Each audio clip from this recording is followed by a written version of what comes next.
Magandang araw po mga kapuntos, at sa araw na ito po meron po akong tampok na video para sa inyo at sana ay magustuhan ninyo. Kaya sa mga bago pa po sa aming channel, please po don't forget to hit the subscribe button at ang notification bell para maging notified kayo sa bawat video na ilalabas ko sa channel na ito. At bilang kahilingan po ng punto por punto team at naway maintindihan po ninyo, sana po wag nyo pong i-skip yung mga ads sa aming mga video. Sa maliit na bagay na po na yan, malaking tulong po yan sa ating programa at sa ating ministry. Sana po maunawaan po ninyo. Maraming salamat po, kaya wag na po natin patagalin. Simulan na po natin.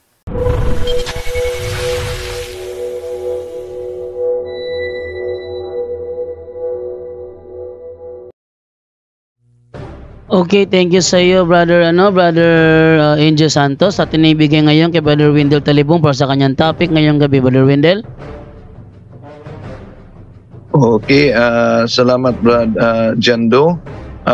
Sa pagkakataong ito, sasagutin natin ang propaganda ng sa iyong araw channel na si Esther, ang Queen of Heaven ng mga pagano, ay si Santa Maria daw ng Romano Katoliko. Mary raw ay Queen of Heaven. Hindi ba't ang Queen of Heaven ay isang paganong Diyos-Diyosan sa libro, mga kaibigan, ng Jeremias mula pa ng lumang tipan, na kung saan ang mga tao na nag-worship sa Queen of Heaven ay pinarusahan ng ating Panginoon. At ngayon, mga kaibigan, ang Queen of Heaven ay nagpalit ng kanyang pangalan na si Mama Mary, ang Divine Motherhood. Ito ang tinatawag na pagan influence fallacy ng mga anti-Catholics na ibinabato nila sa pananampalatayang simbahang Katoliko.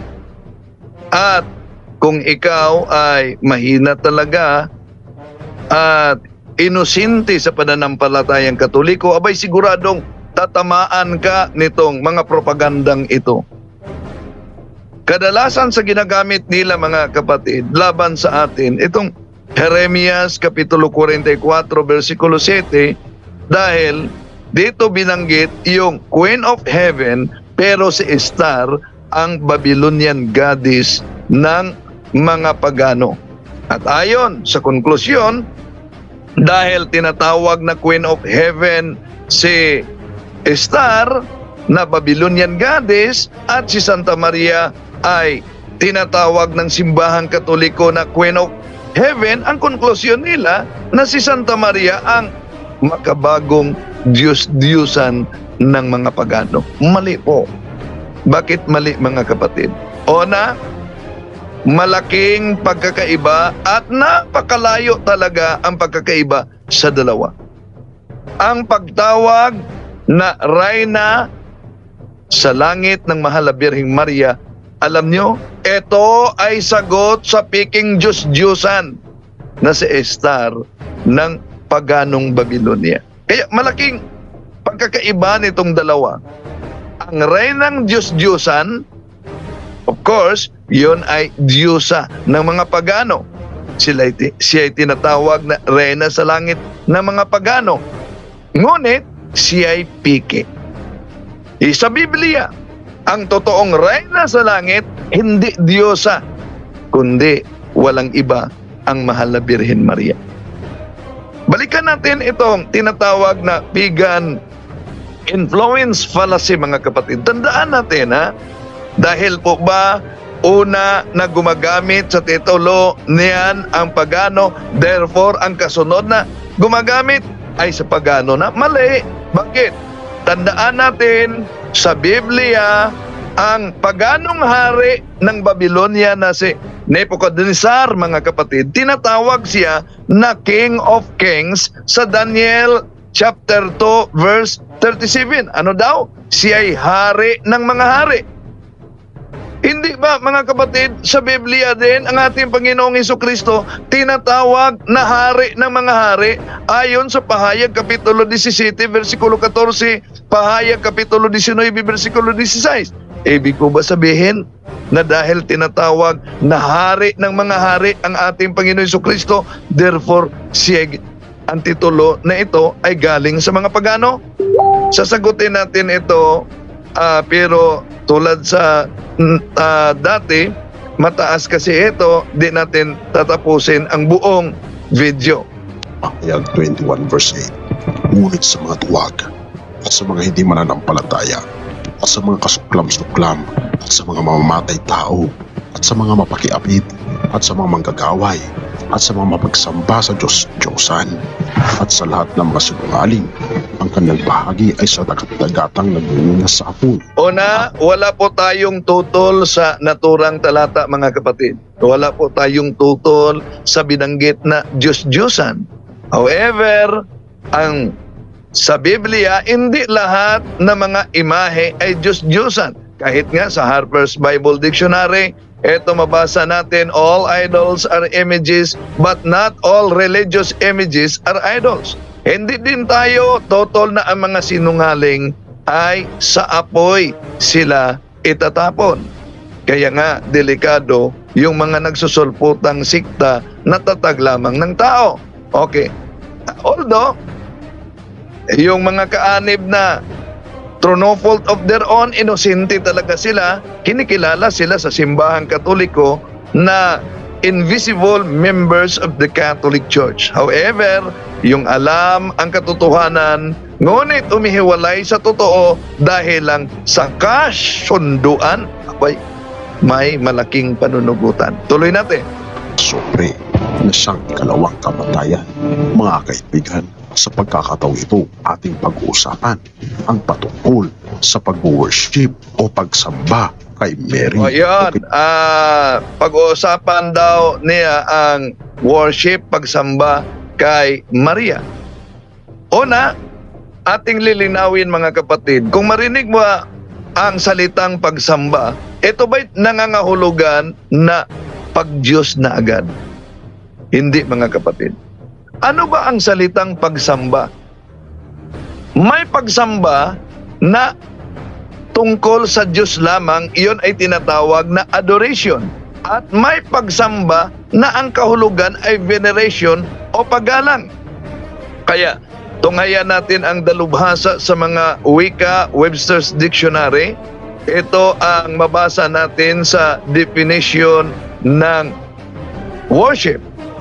To respect, to honor, to treat with civil reverence, to pay divine honors, to reverence with supreme respect and veneration, to perform religious exercises in honor of, to adore, to venerate, to honor with extravagant love and extreme submission as a lover.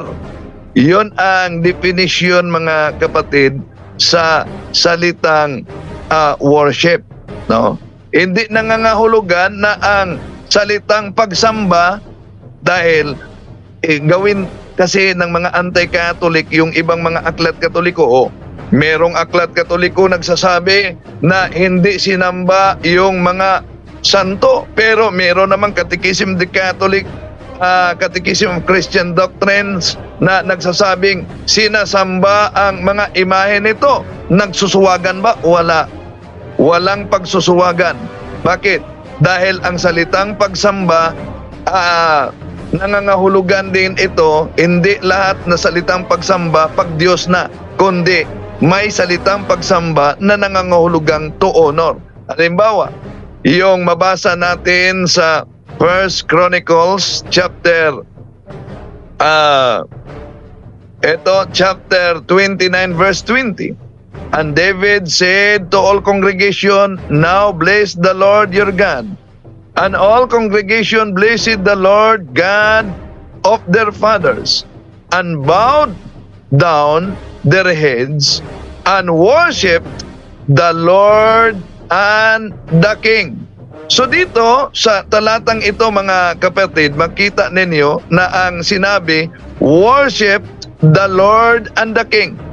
Ibig ba sabihin dahil may salitang worship, the Lord and the King, pati ang King, ang hari, ay kilalanin ng Diyos. Hindi, dahil ang salitang worship dito sa ibang salin sa Biblia na 1 Chronicles chapter 29 verse 20, kung gagamitin natin ang Good News Bible, ito ang mabasa natin. Then David commanded the people, praise the Lord your God, and the whole assembly praised the Lord, the God of their ancestor, and devoured law, and gave honor to the Lord and also to the King. So, dito mapansin natin ang salitang worship na sa ibang salin ay honor to the Lord and the King. Ganon din mga kapatid ang mabasa natin sa Daniel Kapitulo 2 versikulo 46. Ito ang mabasa natin sa King James Version. Then the king Nebuchadnezzar fell upon his face and worshipped Daniel and commanded that they should offer an oblation and a sweet odors unto him. So dito mabasa natin ang salitang worship Daniel. Ibig po ba sabihin dahil may salitang worship, ang kahulugan nito ay pagsamba na bilang Diyos? Hindi, dahil sa ibang salin, Daniel Kapitulo 2 versikulo 46, ito ang ating mabasa. Then the king Nebuchadnezzar fell prostrate before Daniel and paid him honor and ordered that an offering and incense be presented on him. So dito makita natin mga kapatid na ang salitang worship kahit sa Biblia ay hindi nangangahulugan na pagdiyos na, kundi paggalang. Sa isang diksyonaryo na UP Diksyonaryong Pilipino, circa 2001, Sentro ng Wikang Pilipino, Sistemang Universidad ng Pilipinas, sa pahina 777, samba. Anong kahulugan ng pagsamba? Pagsamba, labis na paghanga o pagdakila. So hindi agad na pagmarinig yung salitang pagsamba, dahil gagamitin nila ang ibang mga aklat para gusto nilang pagsusuwagan, ay pagdiyos na ang kahulugan mga kapatid. Maling-mali sila. Dahil kahit sa Biblia, sa iba't ibang salin, ang pagsamba ay nangangahulugang paggalang.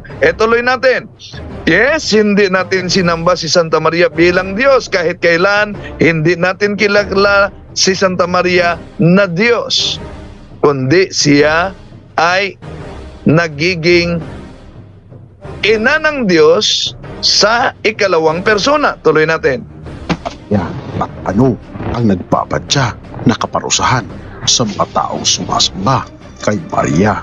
Isa itong nakakakilabot. Yun, may kaparusahan ang sumasamba kay Maria at sa akusasyon nila at dinyos natin si Santa Maria, so mauubos kamatay.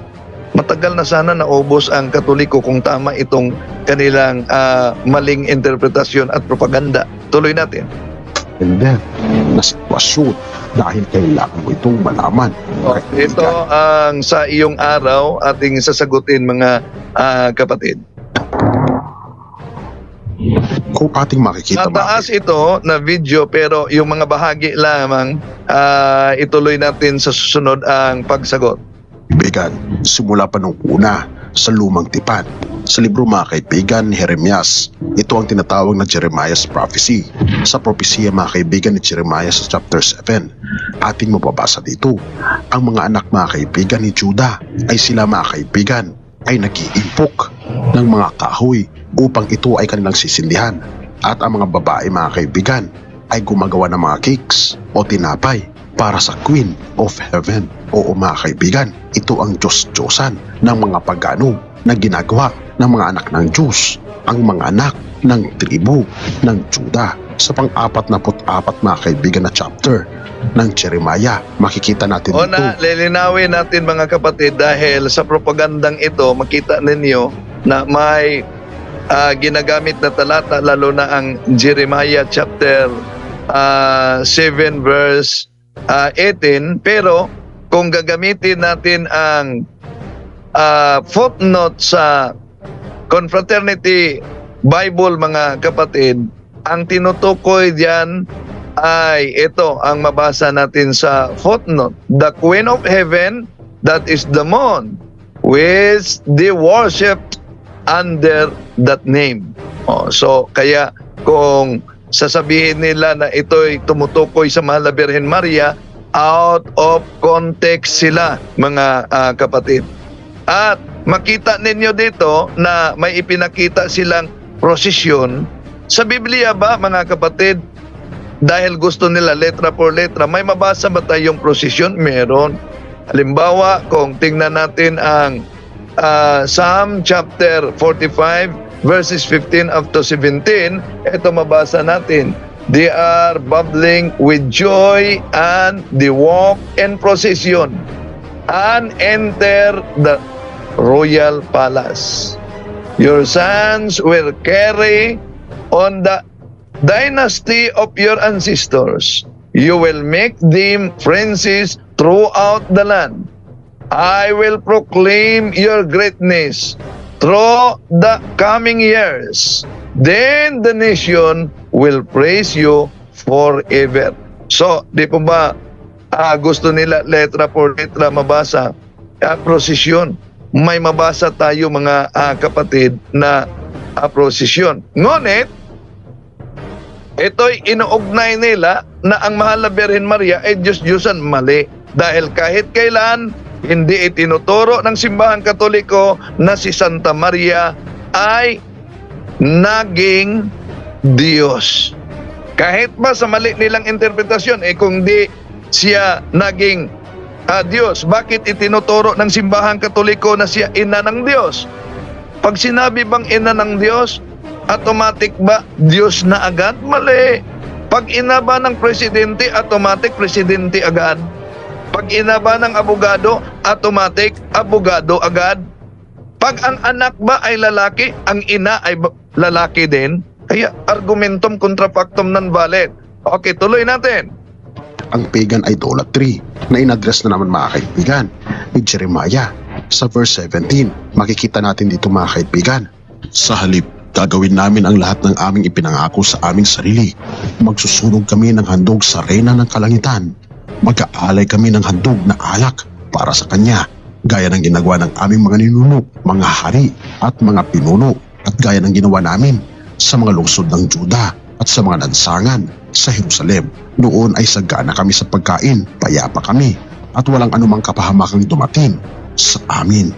Oo, mga kaibigan. Yan, mga kapatid, wala tayong tutol sa naturang talata na ginamit nila na iyo'y patungkol sa reyna na Diyos-Diyosan sa Babylonia noon. Pero tulad sa sagradong imahen sa Biblia, hindi lahat na imahen ay Diyos-Diyosan, kaya hindi din lahat na reyna ng langit na nasa Biblia ay tinatawag na Diyos-Diyosan, dahil malaking pagkakaiba. Yung binanggit nila na talata tumutukoy sa Diyos-Diyosan, ngunit ang aral ng Simbahang Katoliko patungkol sa Mahal na Birhen Maria, siya ay hindi Diyos-Diyosan, siya ay tunay na reyna sa langit na mabasa natin sa Biblia. Ngayon, papatunayan natin, mga kapatid, na mabasa yan sa Biblia. Pero, anong sabi niya? Ito. Kanilang pinupuri ay hindi ang ating Panginoong Diyos, kundi ang reyna ng kalangitan o Queen of Heaven sa English. At kung ating makita, mga kaibigan, ang Diyos ng mga pagano na binabanggit, mga kaibigan, sa propesiya ng Jeremiah ay tinatawag siyang Queen of Heaven. Oo, walang problema kung tinatawag siya ng Queen of Heaven ang mga Diyos-Diyosan ng pagano noon. Kahit nga si Haring Nabucodonosor, tinatawag siyang King of Kings.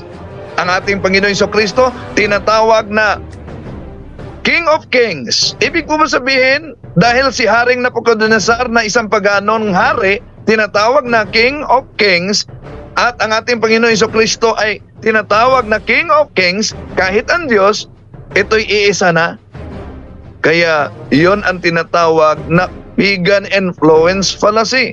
Ngayon, punta tayo sa sinasabing pagpapuri daw sa Diyos na ginawa natin ay hindi sa Diyos mismo, kundi sa reyna ng kalangitan.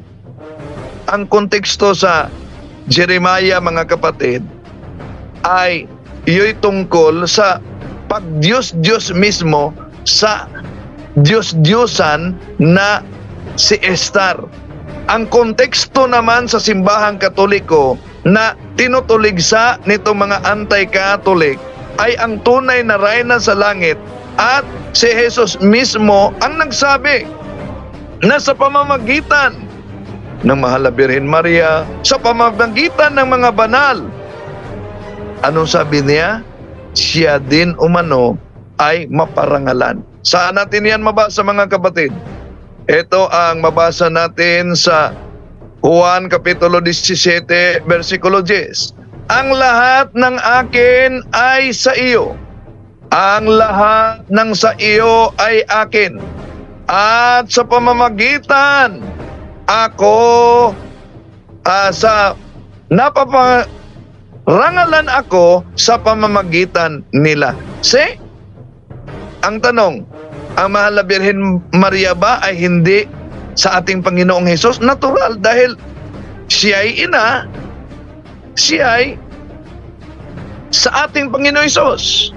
At kinalulugan siya ng Ama. Kaya sabi sa Juan 17:10, ang lahat ng akin ay iyo, ang lahat ng iyo ay akin, at napaparangalan ako sa pamamagitan nila.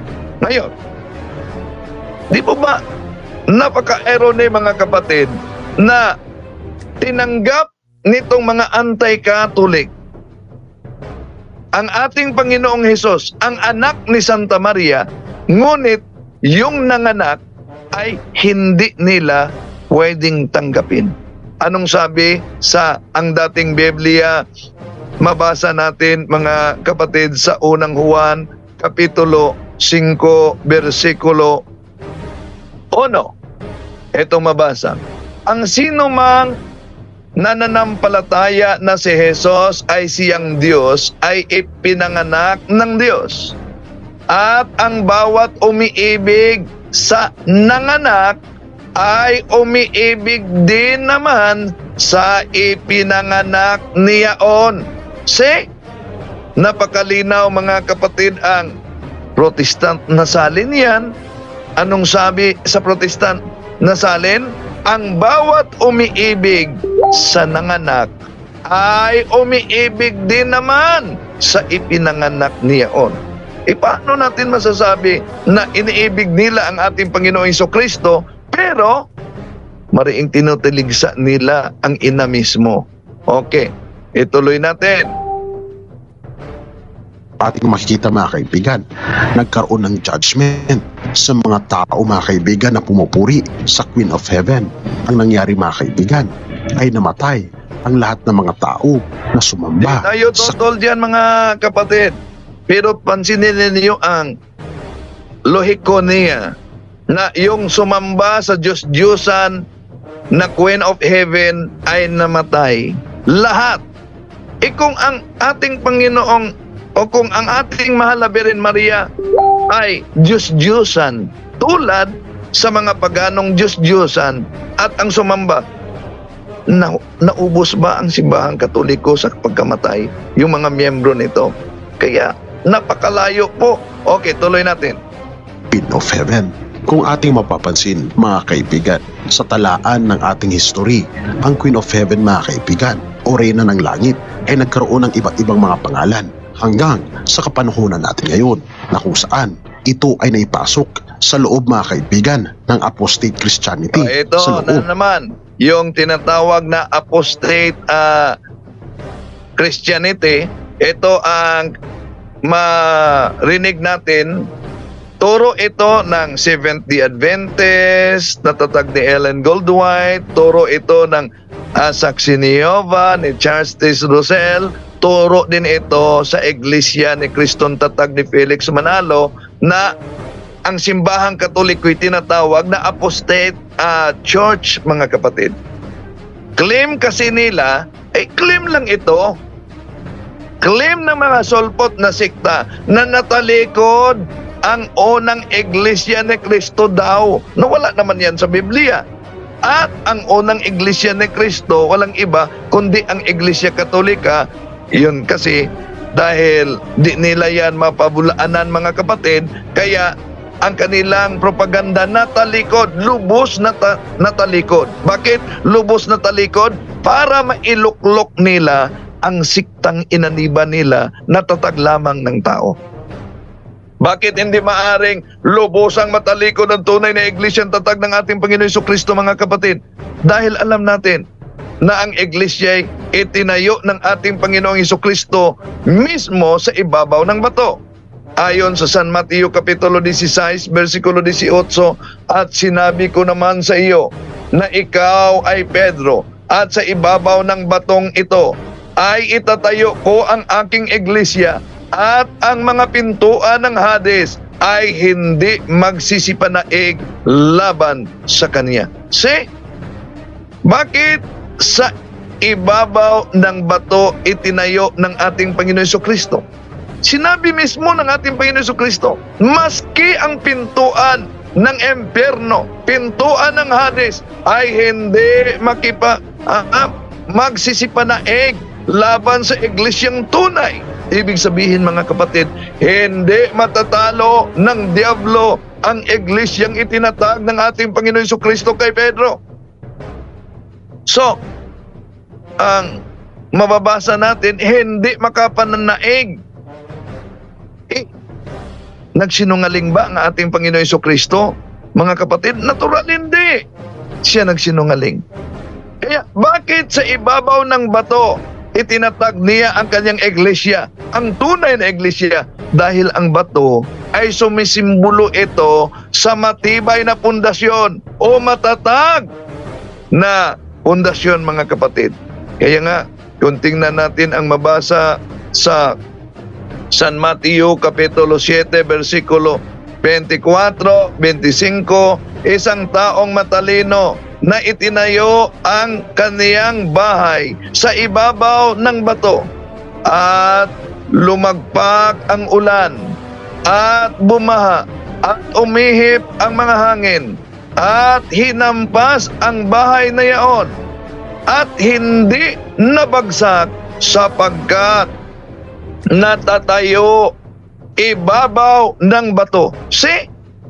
Napakalinaw, mga kapatid. Ano ba yung bahay sa Biblia?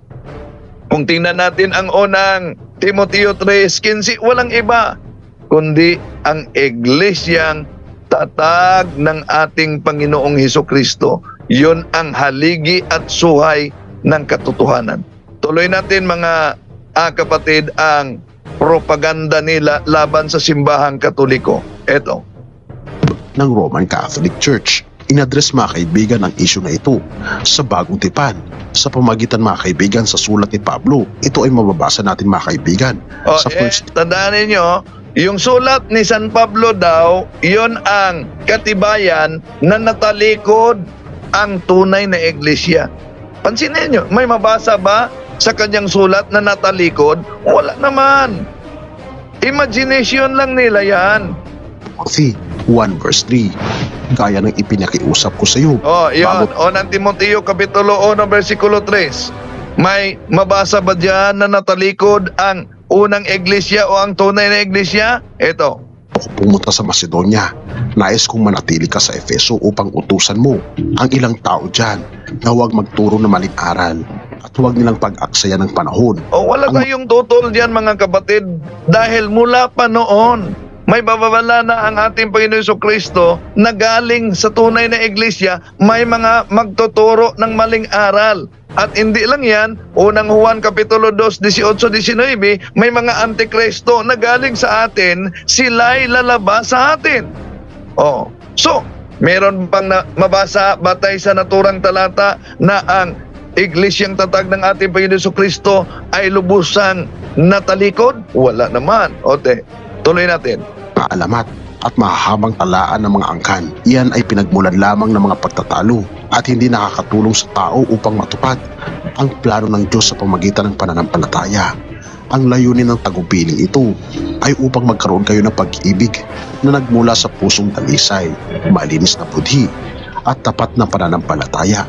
Oo mga kaibigan, ito ang binabanggit ni Pablo kay Timoteo na isang babala mga kaibigan na ayaw ng babala. Pero wala tayong mabasa na ang iglesyang tatag ng ating Panginoon Jesucristo ay natalikod. Sige, tuloy natin. Panginoon na paniwalaan ng tao ang anumang mga doktrina at mitolohiya na nanggaling sa kultura at turo ng tao at hindi ayon sa turo ng banal na kasulatan, ang turo ng Diyos. Kaya naman mga kaibigan, yon kasi dahil ang kanilang pananampalataya ay sola scriptura. At tandaan natin, even the word sola scriptura does not found in the Bible itself. No? Pero sa ating mga Katoliko, hindi lang Biblia ang batayan sa pagtuturo, kundi maliban sa Biblia, meron tayong teaching authority. Kaya ang Iglesia, Efeso Kapitulo 3, versikulo 10, San Mateo Kapitulo 18, versikulo 18, ang siyang may authority sa pangaral. Feed my sheep. Yun ang sabi ng ating Panginoong Jesucristo, John chapter 20. Mga kapatid ni San Pedro, ang Jeremiah, anong sabi ng feed my sheep? I will give you a pastor with all my heart and they will feed you with knowledge and doctrine. Pero tuloy natin.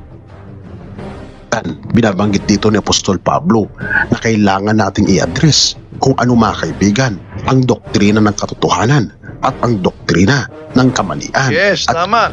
Kailangan natin i-address ang doktrina ng katotohanan at ang doktrina ng kamalian, lalo na ang doktrinang tatag lamang ng tao. Kaya nga, sa mapansin ninyo mga kapatid, na karamihan sa mga anti-Catholic na umaatake sa banal nating pananampalataya, ang kanilang atake hanggang sa Papa, sa doktrina. Di ninyo mapakinggan mga kapatid na may mga anti-Catholic na umaatake sa nagtatagbismo ng simbahang Katoliko. Bakit hindi nila inaatake yung nagtatag ng simbahang Katoliko? Dahil mapilitan sila sa pag-research sa lahat na kasaysayan at wala silang magawa. Dahil ayon sa Pasugo Magazine ng Iglesia ni Cristo, even secular history show a direct time link between the Catholic Church and the Apostles, leading to the conclusion that the true Church of Christ is the Catholic Church. Okay, tuloy natin. Kalikuan, dahil ito ang tunay na pagpapakita ng tunay na pag-ibig sa ating kapwa. Yes, na ituwid natin ang mali. Yun ang tunay na pagpakita ng pag-ibig. Kaya dito sinagot natin dahil dami namang mga kapatid natin sa iba yung pananampalataya na siguro naniniwala sila na yung inaaniban nila ay yun ang siktang tatag ng ating Panginoon Jesucristo. Pero pag gagamitin na ang kasaysayan upang i-trace, pabalik sa kasaysayan ng itinatag ng ating Panginoon Jesucristo, sigurado na kung ano man ang kanilang sikta, yon pupunta talaga sa nagtatag mismong tao. Okay, tuloy natin. Papakita ng katotohanan. Kaya naman mga kaibigan, aking ginawa ang content na ito dahil mahal ko kayo at nais ko. Yan din. Ginawa natin mga kapatid ang pagsagot na ito dahil mahal natin kahit na ang ibang pananampalataya. At para mabuksan ang kanilang mga mata nitong mga propaganda na pwedeng makapandaya. Kaya nga mga kapatid, ang bawat mga magulang inaanyayahan natin, inaanyayahan natin na magturo ng katisismo mismo sa mga anak. Bakit? Dahil kundi tayo magtuturo ng katisismo. May nabasa akong post kanina, hanap ko. Ito, if you don't teach them God's truth, Satan will gladly deceive them with his lies. Yes, tama.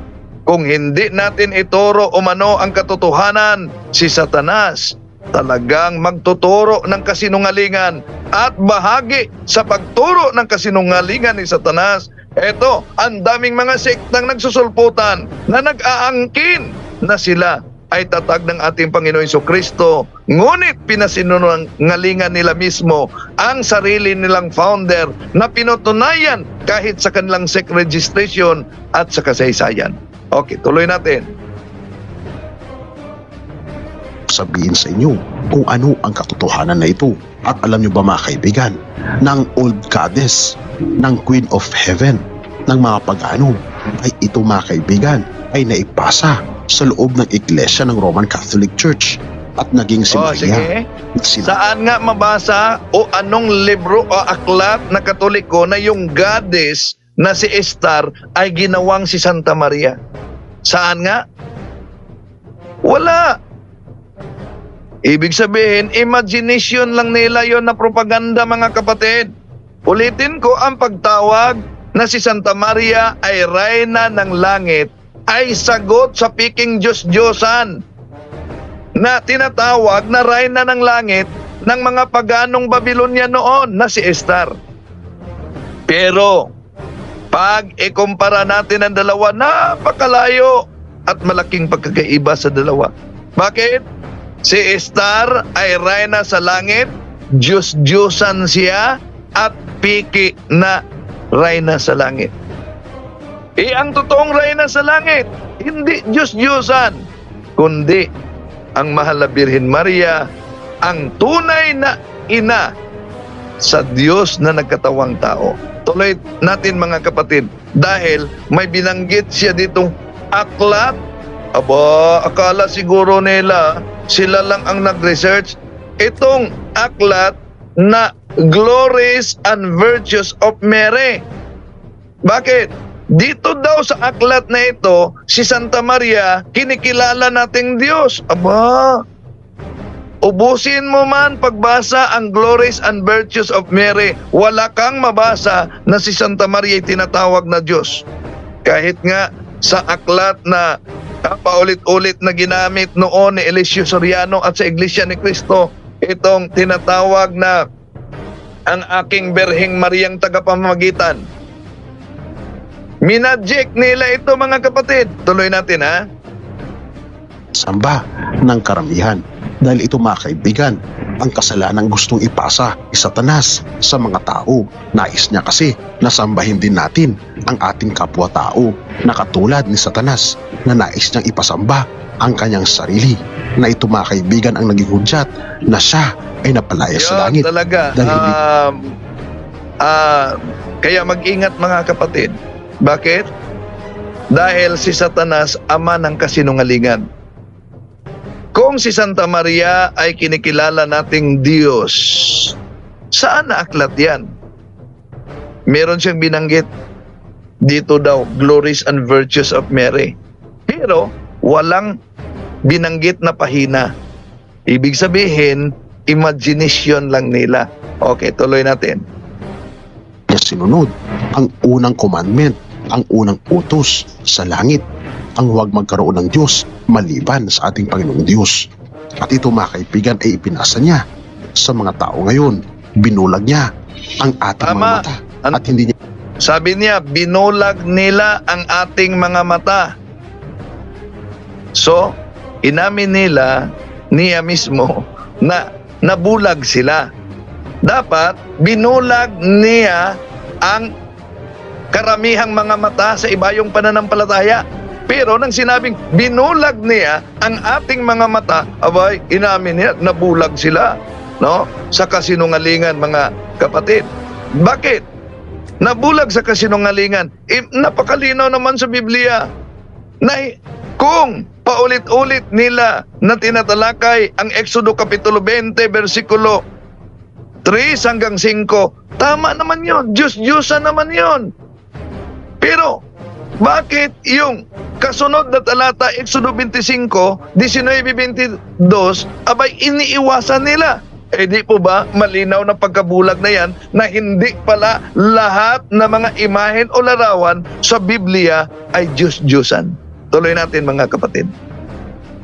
Ipinakita ang katotohanan ng pagsamba sa mga Diyos-Diyosan na katulad ng Reyna ng Langit at ngayon ay tinatawag na Maria.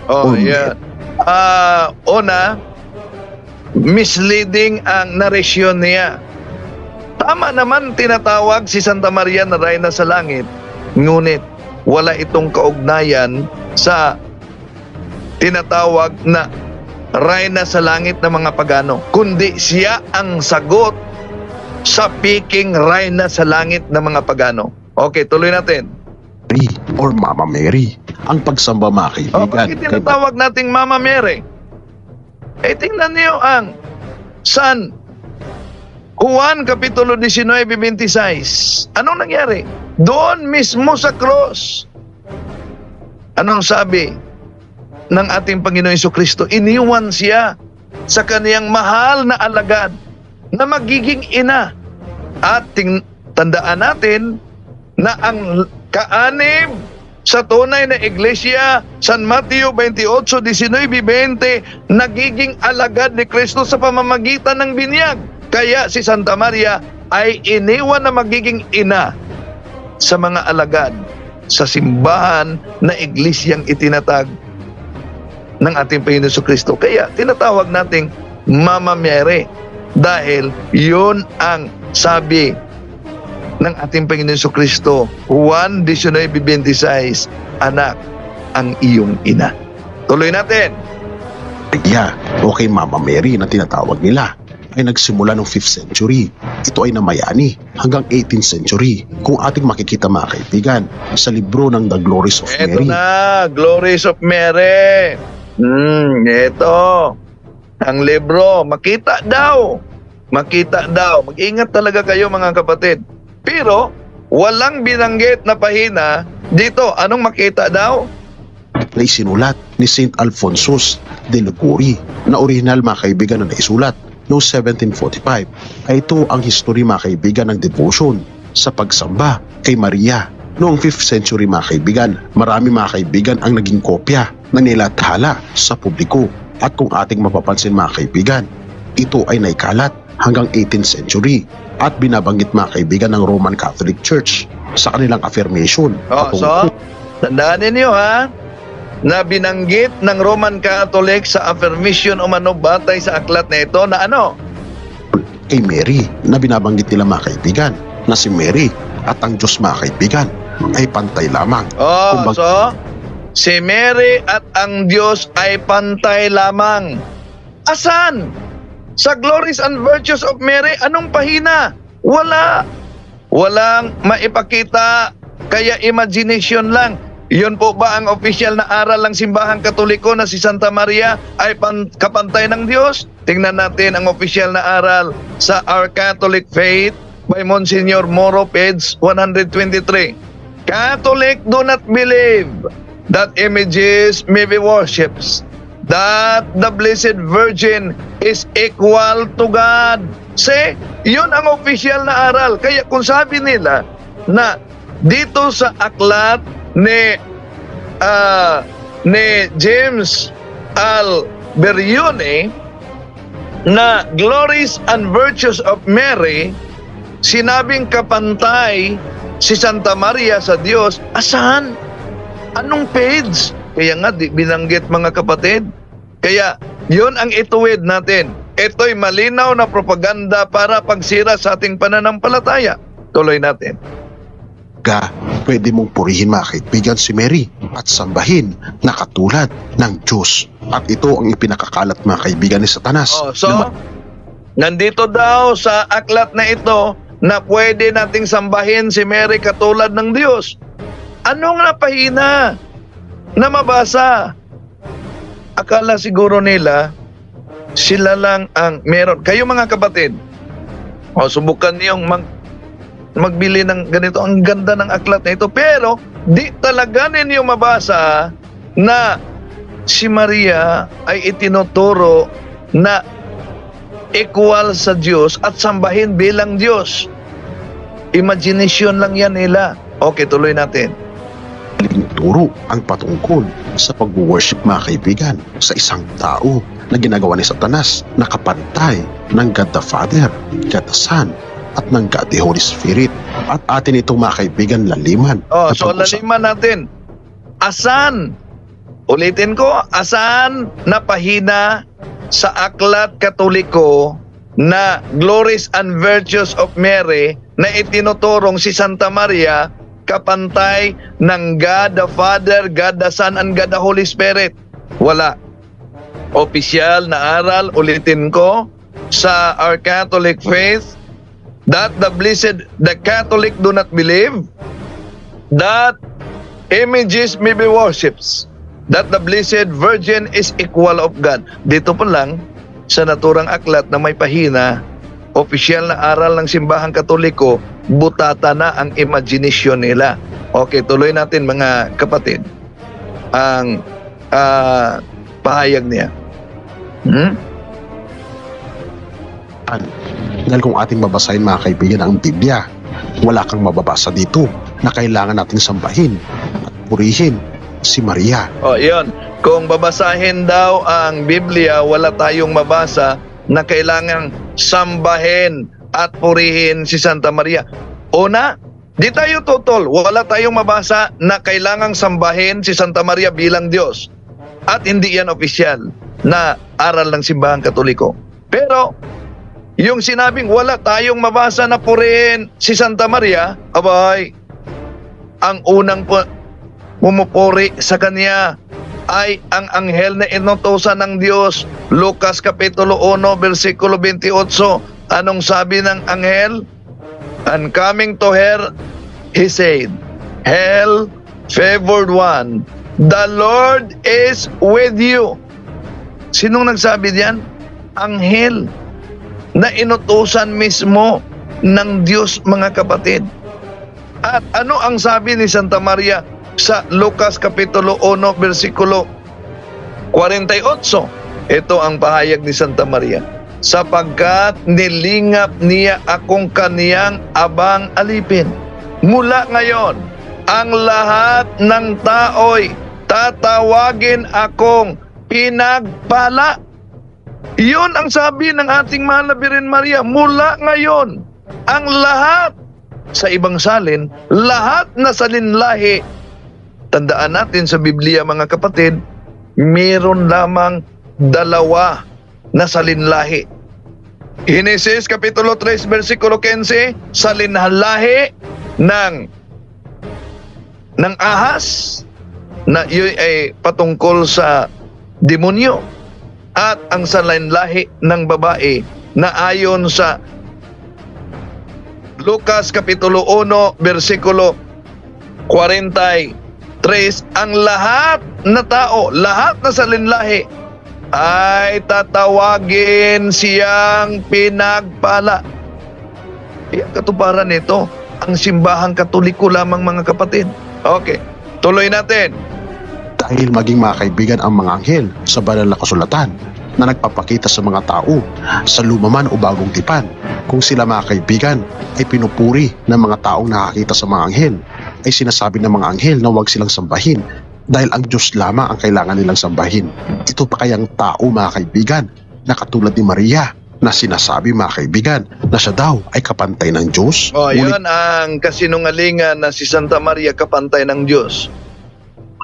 At wala naman silang maipakita. Dahil ba tinatawag siya na Reyna ng Langit, ibig sabihin kapantay na ng Diyos? Mali, no? Dapat meron silang ipakita na aklat na siya ay tinatawag talaga na kapantay ng Diyos. Kung tingnan natin ang mabasa natin sa bakit tinatawag siyang Reyna ng Langit. Sa Revelation chapter 12 verses 1, ituloy natin sa 5. Ito ang mabasa natin sa banal na kasulatan, mga kapatid. Kasunod dito'y lumitaw sa langit ang isang kaibang palatandaan. Isang babaeng nadaramtan ng araw at nakatungtong sa buwan. At ang ulo'y may koronang binubuo ng 12 bituin. Sa 5, ang babae ay nagsilang ng sanggol na lalaki at nakatakdang maghari sa lahat ng bansa sa pamamagitan ng tungkod na bakal. Ngunit may umagaw sa bata at dinala ito sa Diyos sa kanyang trono. So, dito mga kapatid, makita natin na may babae na may korona. Sino ba yung babae na nakita niya sa langit na may korona? Sino itong babaeng ito? Walang iba kundi ang Mahal na Birhen Maria. Dahil napakalinaw po sa verse 5 na kasaad na ang babaeng iyon ay nagbigay silang o nanganak ng isang batang lalaki na maghari sa lahat ng nasyon gamit ang tungkod na bakal. Sino naman yung batang lalaki na maghari gamit ang tungkod na bakal? Walang iba mga kapatid, kundi ang ating Panginoon Jesucristo. Unang Timoteo Kapitulo 6, versikulo 15, tinatawag din na King of Kings. At mamuno siya sa lahat ng bansa na mabasa natin sa Revelation chapter 2, verse 25. At gamit niya ang tungkod, rolled him with a rod.